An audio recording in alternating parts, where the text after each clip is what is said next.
I want to share something incredibly powerful with you. It's a practice that works very fast if you just do it. I'm talking about transforming your life by changing how you think and feel, and how quickly this can lead to remarkable shifts. This is about harnessing the power of your mind and body to create the life you want. It's simple, and it works. First, let's talk about how most people start their day. The average person gets up, grabs their phone, checks emails, texts, or social media, and then goes through their routine without much thought. This routine becomes automatic. They are essentially running on a program, a set of habits that they don't even question. If this sounds familiar, you're not alone. But what if I told you that this is exactly where you can make a powerful change? Instead of letting your day start on autopilot, begin by asking yourself a key question. What is the greatest ideal of myself that I can be today? This question isn't just a thought, it's a direction. It's a way to step out of your habitual patterns and into a state of conscious creation. When you ask yourself this question, your body might protest. It might say, "I'm tired, I need coffee, I've got too much to do." This is where you have to take control. Your body is not the mind, you are. You must be the one directing your thoughts and actions. Tell your body that you will take care of its needs. But right now, you are in charge. This is the beginning of breaking the cycle of unconscious behavior. Let's get practical with a simple but effective exercise. Start by writing down 4 positive thoughts that you want to focus on for the day. These thoughts should be uplifting and supportive of your goals and well-being. For example, you might choose thoughts like, "I am capable, I am strong, I am worthy," or "I am abundant." Writing these thoughts down helps to make them more concrete and real. It's like setting a positive intention for your day. By having these thoughts written down, you create a clear reminder of what you want to focus on and reinforce throughout the day. Next, pay attention to how often you notice thoughts that contradict these positive affirmations.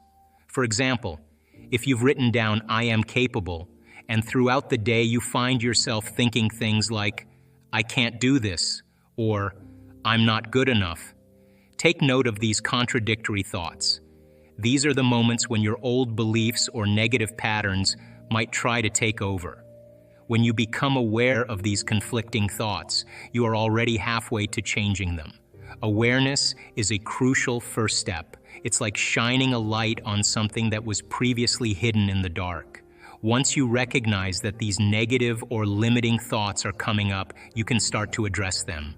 For instance, if you catch yourself thinking, "I can't do this," when you've written, "I am capable," remind yourself of the positive thought. Take a moment to consciously replace the negative thought with the positive one. You might say to yourself, "Wait, I am capable. I can handle this challenge." This practice helps to shift your mindset from negative to positive. Be patient with yourself during this process. Changing your thought patterns takes time and consistent effort. It's normal to have negative thoughts, but the key is to recognize them and actively choose to focus on your positive affirmations.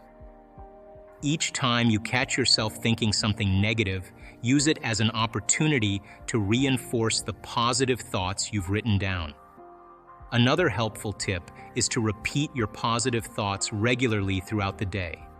Whenever you find yourself slipping into negative thinking, take a deep breath and remind yourself of the positive thoughts. You could even set reminders on your phone or put sticky notes in places where you'll see them often. These reminders will help keep your positive thoughts at the forefront of your mind. Next, consider your actions and behaviors. Do you complain? Do you blame others? Do you make excuses? All of these behaviors are part of a victim mentality. You must become conscious of these patterns and decide to change them. This is about shifting from being reactive to being proactive. Choose to act differently and make it a point to note how you respond in various situations. Now think about the emotions you experience throughout the day. Are you operating from a place of guilt, fear, or anxiety? These emotions can become so ingrained that they feel like part of who you are. To change this, you need to actively cultivate positive emotions. Feelings of gratitude, joy, and love can rewire your brain and body in a profound way. Here's a powerful exercise that can truly make a difference in your life. At the end of each day, take a moment to reflect on your life and give thanks. This practice can be incredibly beneficial for your overall well-being and happiness. Start by finding a quiet spot where you can sit comfortably and be undisturbed. You might want to do this exercise before you go to bed, as it can help you end your day on a positive note. Begin by thinking about the day you've just had. Reflect on the moments, both big and small, that you are grateful for. It could be something as simple as a kind word from a friend, a delicious meal, or even the fact that you have a roof over your head. As you think about these things, focus on feeling gratitude deeply within yourself. This isn't just about acknowledging what you're thankful for. It's about truly experiencing that feeling of thankfulness. Let it fill your heart and mind. Imagine that you are receiving a gift with each thing you are thankful for. Feel the warmth and joy that this gift brings you. By doing this, you are not just thinking about gratitude, you are allowing yourself to really feel it.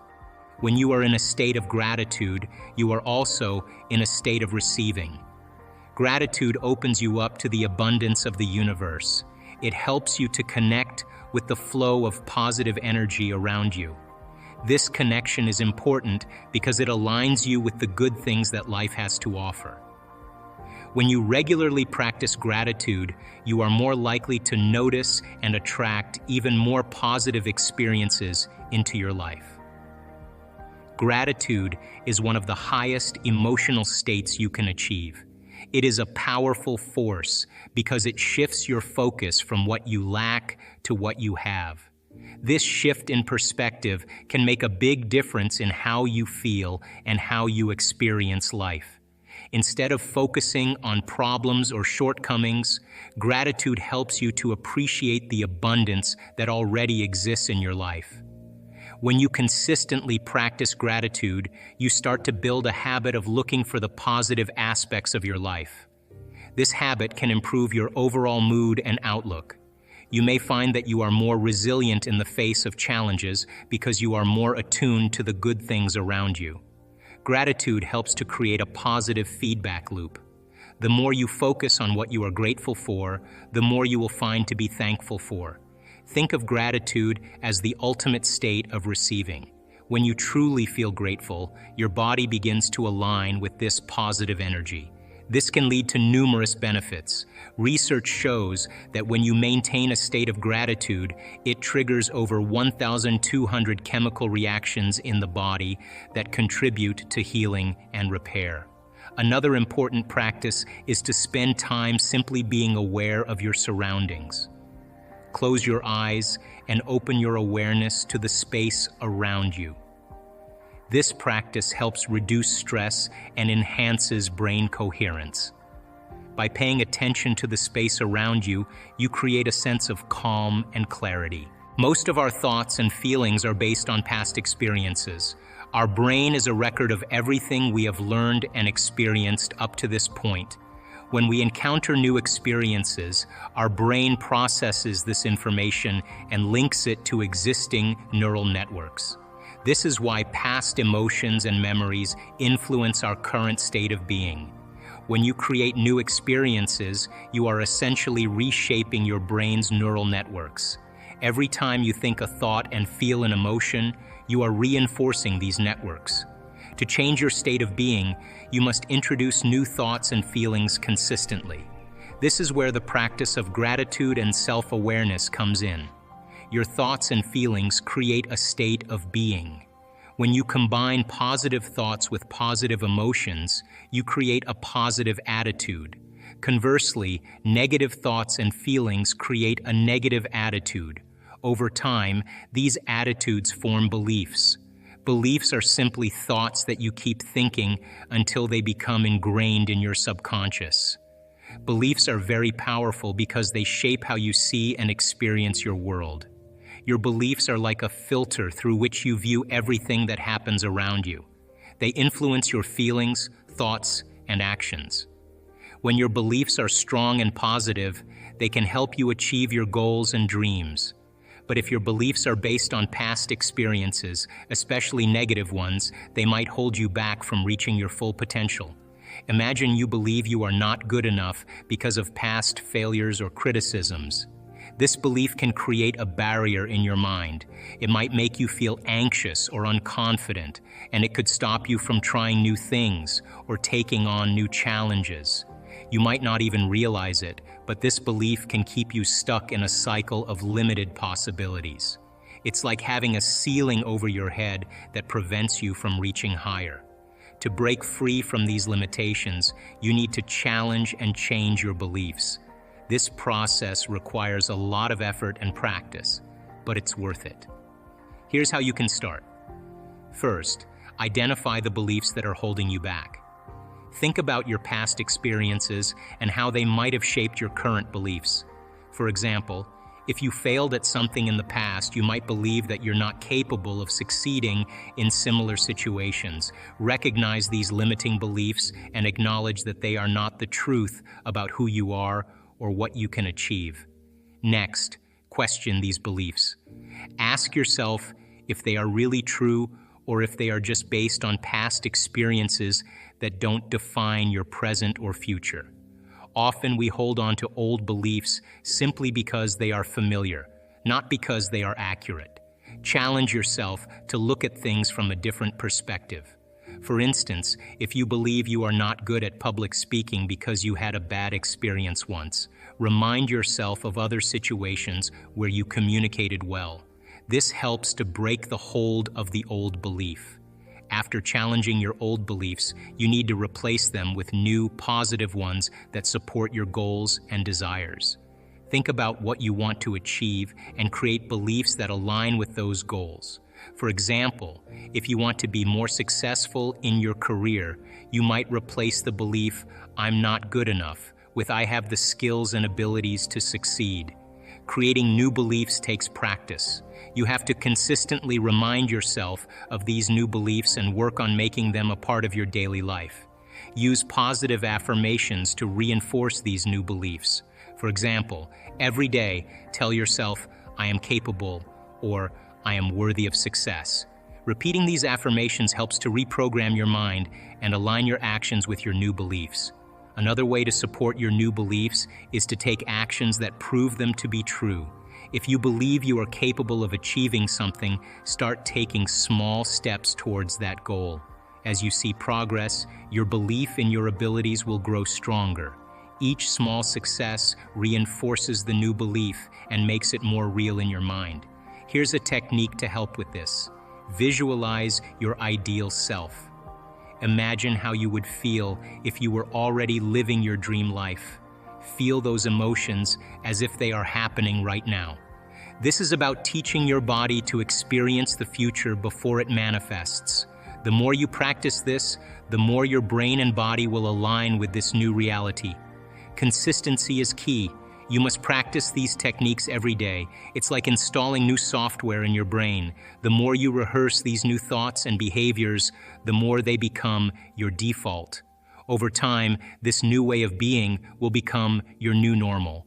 When you stay in a state of gratitude and positive emotions, you open yourself up to new opportunities and synchronicities. You start to notice doors opening that you didn't see before. This is because your energy is aligned with the frequency of your desires. The universe responds to this alignment by bringing you opportunities that match your new state of being. So start your day with the intention to be the best version of yourself. Be aware of your thoughts, actions, and emotions. Practice gratitude and self-awareness. Visualize your ideal life and feel it as if it's happening now. Consistency and practice will lead to powerful changes in your life. The frontal lobe has connections to all other parts of your brain.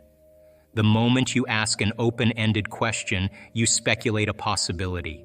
the creative center turns on, and it looks out over the landscape of the entire brain, and it begins to call up different networks of neurons that are stored in your brain based on something you've learned intellectually, knowledge, or something you've experienced in your life.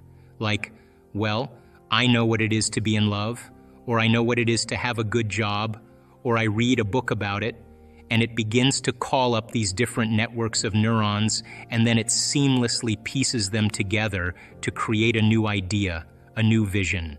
Now listen, your body's gonna go like, well, we gotta get a cup of coffee, and you gotta go, I'm tired, and you gotta go, body, you're not the mind, I'm the mind right now. You're gonna sit here, I'm gonna feed you, you're gonna get your coffee, you're going to do all those things, but right now, this is my time. You're going to obey me, right? So now the body's no longer the mind, you're the mind. And so when it wants to get up and you become aware of it, you return back to the present moment. Every time you do, that's a victory.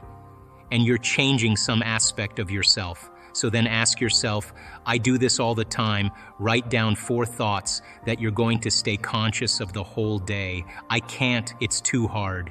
You'd be surprised the moment you become conscious of what those thoughts are, how unconscious you've been to them all day, all for weeks on end. Write down what you speak, how you speak, 4 things you want to change, how you act, how do you act? Do you complain? Do you blame? Do you make excuses? Do you feel sorry for yourself? That's a victim consciousness. What emotions do you live by? Is it possible that you're so used to living by guilt you don't even know it's guilt, it just feels like you? Do you allow your energy to drop?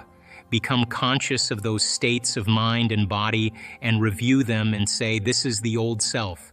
Then say, what thoughts do I want to fire and wire in my brain? And start firing and wiring and start feeling it.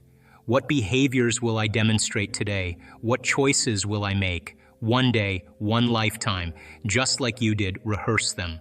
Rehearse the whole entire thing. Begin to install the neurological hardware in your brain. And if you keep installing it, the hardware is going to become a software program, and you're going to start thinking and acting that way. And then here's the tough part. Can you teach your body emotionally what your future is going to feel like before it's made manifest? And don't get up until you feel that way. Now practice that for a few days and then see if you can stay in that state and watch all of a sudden all those weird doors start opening for you. Synchronicities, whatever they are. Number 2, take time at the end of your day before you lay down, and give thanks for your life. Feel gratitude and really teach your body what it feels like. The emotional signature of gratitude means you're getting something. If I give you something that's of value, you would say thank you because you would feel it, right? So when you're receiving, you're giving thanks. So gratitude is the ultimate state of receiving. So then people only accept, believe, and surrender to the thoughts equal to their emotional state. So if you're in a state of gratitude, every thought's gonna make it right down into your body. If you're saying, I'm healthy, I'm healthy, I'm healthy, I'm wealthy, I'm wealthy, I'm wealthy, and your body's programmed the negativity, it's saying, no, you're not, no, you're not, no, you're not, thought's going to stop right here. So as you elevate your state, there are about 100-200 different chemical reactions that go on in the body that begin to restore and repair the body in a state of gratitude. And so we've done the research to prove that. 10 minutes and just feel it with all of your heart. That's it. The third thing, and very important, take time. Whenever it is, sit down, close your eyes, and begin to just open your awareness to the space around you and just sense it and pay attention to it and become more aware of it. The act of opening your awareness begins to reduce the stress hormones and creates more coherent brainwave states. I'm doing it right now. It's just a practice. It's just a practice. And the more you do it, the better you get at it. Most of our thoughts and feelings come from our past experiences. They come from our memories. In fact, your brain is organized to reflect everything you know in your life. Your brain is a record of all the things you've learned and experienced to date. It's an artifact. And when you have an experience, when you're in the midst of an experience, all of your five senses plug you into the external environment. And as your brain is processing all of this vital sensory data, all of that information rushes back to the brain, and when it reaches the brain, it causes jungles of neurons to organize themselves into networks, to string into patterns, to reflect their interaction with their external environment. The moment those neurons organize into patterns, the brain makes a chemical, and that chemical is called a feeling or an emotion. And so experiences tend to create more long-term memories because it patterns or stamps or embosses networks of neurons into very specific patterns. And then the emotional quotient helps us to remember the event. So we learn something new intellectually. We also cause networks of neurons to form. The Nobel Prize laureate Kandel in the year 2000 found that when people learn just one bit of information, they double the number of connections in their brain from 1,300 connections to 2,600 connections. So if they didn't review that information or repeat it, the connections pruned apart. So we know then that learning semantic information begins to organize circuitry in the brain, and experiences enrich the brain. The end product of experience, of course, is the emotion, and it causes us to feel certain ways. You can remember where you were on 9/11. You can tell me who you were with, what time of day it was, what you were doing, because whatever you were seeing in that moment or hearing in that moment changed how you were feeling. And the moment you felt altered or you felt differently, significantly, your brain perked up and you paid attention to whatever caused that. And that event in and of itself is called a memory. So then most of our thoughts and feelings tend to be within the neural circuitry of the past and the emotions of the past chemically. So if you take a thought, thoughts are the language of the brain, and feelings are the language of the body, and how you think and how you feel creates a state of being. So if you combine a thought and a feeling, a thought and a feeling, a thought and a feeling, and you have a series of good thoughts that are connected to a series of good feelings, that cycle of thinking and feeling creates what's called an attitude. If you have a series of negative thoughts that are connected to some pretty bad feelings, you'll say, I have a pretty bad attitude today. So if how you think and how you feel creates a state of being, then attitudes are just shortened states of being. You feel good in the morning, you feel bad in the afternoon. If you take an attitude, an attitude, an attitude, and you begin to string attitudes together, when you combine an attitude, an attitude, an attitude, you start to form what's called beliefs. Now, a belief is just a thought you keep thinking over and over again until you hardwire it in your brain. And because beliefs are based on past experiences, then the very boundaries of our beliefs are how we feel. And so when our beliefs get challenged, it typically doesn't feel right. I know from the research that we've done that the redundancy of thinking and feeling and thinking over time, for example, a person has an insecure thought, then they feel insecure. The moment they feel insecure, they think more insecure thoughts. They fire and wire more circuits in their brain to feel more chemicals of insecurity. And then once they're feeling insecure, they think more insecure thoughts. And they do this over and over again. Right on the other side of your fear is courage. Right on the other side of your sadness is joy. It's the same energy. It's just trapped in the body. And when you stretch yourself past that point and you break free from the chains of those emotional addictions, the side effect of that is called joy. And the body is liberated from that level of mind. And when that happens, there's available energy to create with. And so when you break through that, you begin to love yourself. You begin to respect yourself. And you begin to love and respect others because you see yourself in them. And now that you're free from it, you can understand them with compassion without knee-jerking in the same way.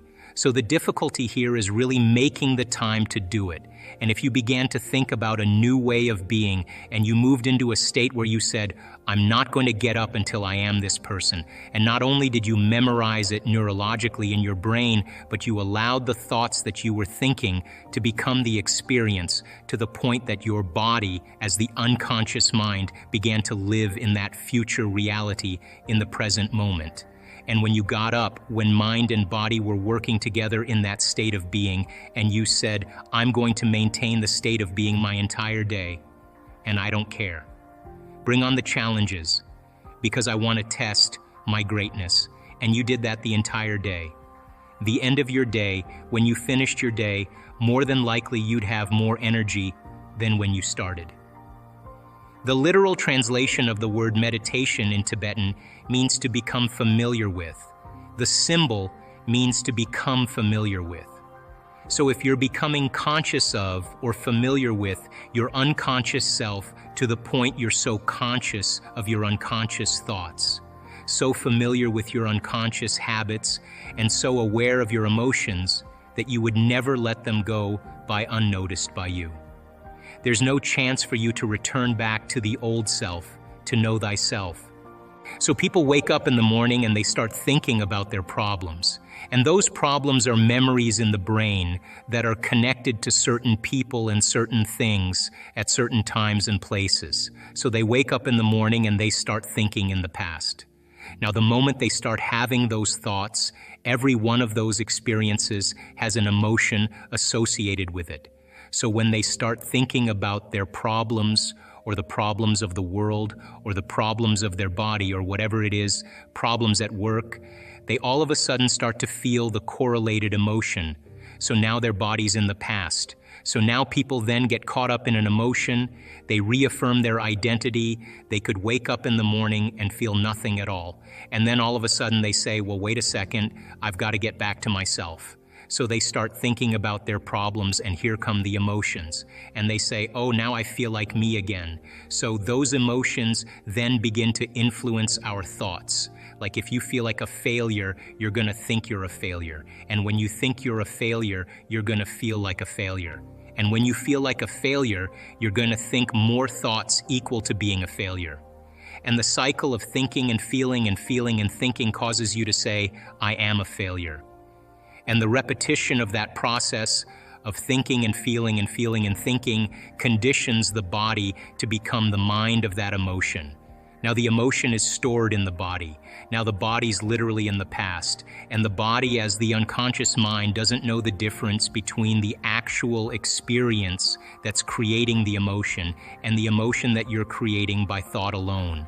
Your body's believing it's in the same experience 24 hours a day, 7 days a week, 365 days a year. So then getting people out of the past is the work. So then they wake up in the morning after they reaffirm who they are, and they can't think greater than how they feel. They're in the familiar past. So if you're in the familiar past, you're going to do the things that reaffirm the emotions of your predictable future. So you wake up in the morning, you check your WhatsApp, you check your text, you check your Twitter, you tweet, you check your Facebook, you check your email, you check the news. Now you are really connected to everything that's known in your life. And then you run through a series of routine behaviors. You move around your house the same way you always do. You do all the same things. You go to the same grocery store, you buy the same food, you shop the same way, you do all these, you watch the same TV shows, and people do this for 10, 20, 30 years. Now their body's on autopilot, and their body's dragging them into a predictable future based on what they did in the past. You could actually take their yesterday and lift it up and set it on their tomorrow, which means then they've lost their free will to a program. So now the familiar past and the predictable future is called the known. There's only one place that you have to train a person to be so that they're not in the known, they're in the unknown, and that's called the present moment. So people get very happy being unhappy because they would rather cling to their unhappiness than take a chance in possibility. So stepping into that river and beginning to make a new choice and understanding that uncertainty, that unpredictability is the unknown. Now you're in that river of change, and it is the neurological, the biological, the chemical, hormonal, genetic death of the old self. People say to me, well, if there's uncertainty, I can't predict my future. And I always say the same thing. The best way to predict your future is to create it, not in the known, right there. That uncertainty, you can learn now how to regulate your state instead of living in fear, because the idea that things are going to get worse, the idea that you can't predict, the idea of being uncertain or can't control something actually sets off the stress response. So now you're in the unknown, and this survival gene is switched on. Of course, people are going out of the infinite possibilities that exist in the quantum field. They're going to select the worst scenario in their mind, right? So then what if you're in the unknown and you understand that, and now you can work back into that present moment, and you say, what thoughts do I want to fire and wire in my brain, put my attention behind? What behaviors today, one day? What behaviors do I want to demonstrate? And the act of closing your eyes and mentally rehearsing who you're going to be when you open your eyes begins to install the neurological hardware in your brain to look like you've already done it. Now, the brain is no longer a record of the past.